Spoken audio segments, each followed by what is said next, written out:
बात साल 8 अगस्त 1942 की है और आज़ादी की लड़ाई अपने चरम पर थी। मुंबई की ग्वालिया टैंक मैदान में लाखों लोग जुटे थे।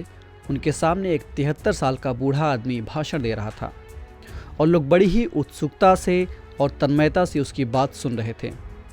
उस बुजुर्ग ने चेतावनी देने के भाव से कहा, करो या मरो। और इसी प्रण के साथ भारत में शुरू हुआ भारत छोड़ो आंदोलन। यही वो आंदोलन था जिसने भारत में ब्रितानी साम्राज्य के अंतिम अध्याय की रचना कर डाली। और ये बुजुर्ग इंसान थे मोहनदास करमचंद गांधी। आज ही के दिन भारत छोड़ो आंदोलन की शुरुआत हुई थी। भारत छोड़ो आंदोलन क्यों शुरू हुआ, इसके प्रभाव क्या रहे और इससे जुड़े अन्य महत्वपूर्ण पहलू कौन कौन से हैं, जानेंगे इन्हीं सवालों के जवाब अपने आज के न्यूज़ दिस आवर में। अभिवादन और स्वागत है आप सभी का हमारे इस खास कार्यक्रम में। मेरा नाम है केसरी पांडे और आप देख रहे हैं ध्येय टीवी। आज हम भारत छोड़ो आंदोलन की 80वीं वर्षगांठ मना रहे हैं। हर साल 8 अगस्त को भारत में अगस्त क्रांति दिवस के रूप में मनाया जाता है।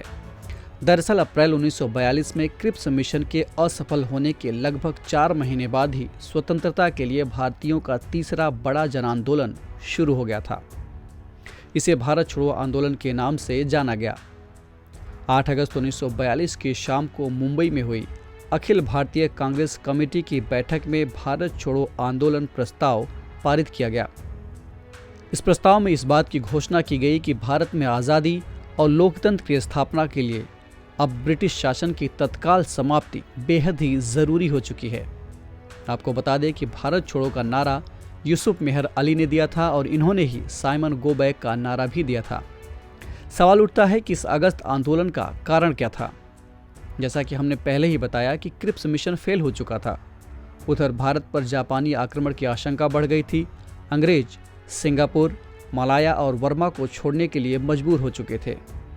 इस जापानी आक्रमण के दौरान अंग्रेजी सरकार शरणार्थियों के साथ भेदभाव की नीति अपना रही थी। भारतीयों को कष्टदायक स्थिति में रखा जा रहा था और भारतीय सैनिकों के साथ बुरा व्यवहार किया जा रहा था।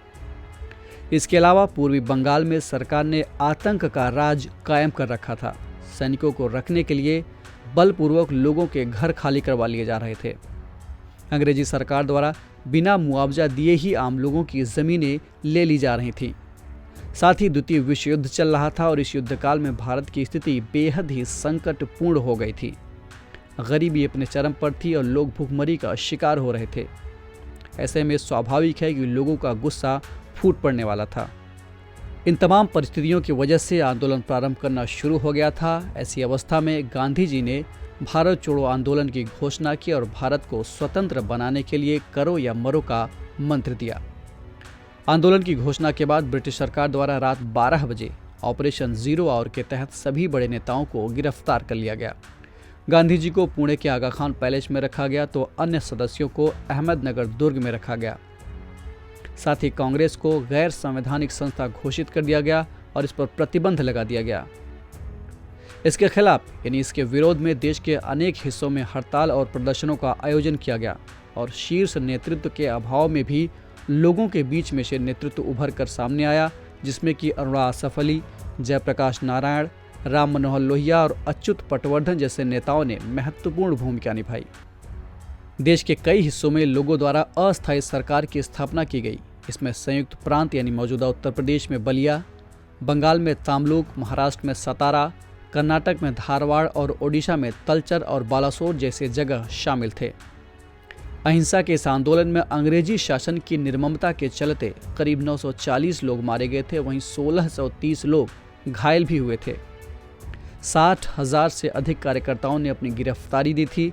अंग्रेजी हुकूमत के दस्तावेजों के मुताबिक अगस्त 1942 से दिसंबर 1942 तक पुलिस और सेना ने प्रदर्शनकारियों पर लगभग 538 बार गोलियां चलाई थी।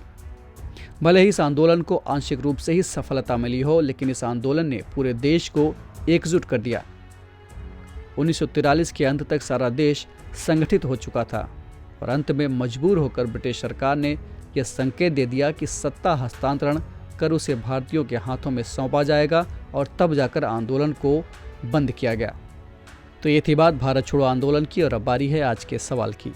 आपको कमेंट करके बताना है कि क्रिप्स मिशन क्या था और ये फेल क्यों हो गया। इस एपिसोड में इतना ही। हम फिर मिलेंगे एक नए कार्यक्रम के साथ। तब तक के लिए पढ़ते रहिए और बढ़ते रहिए। नमस्कार।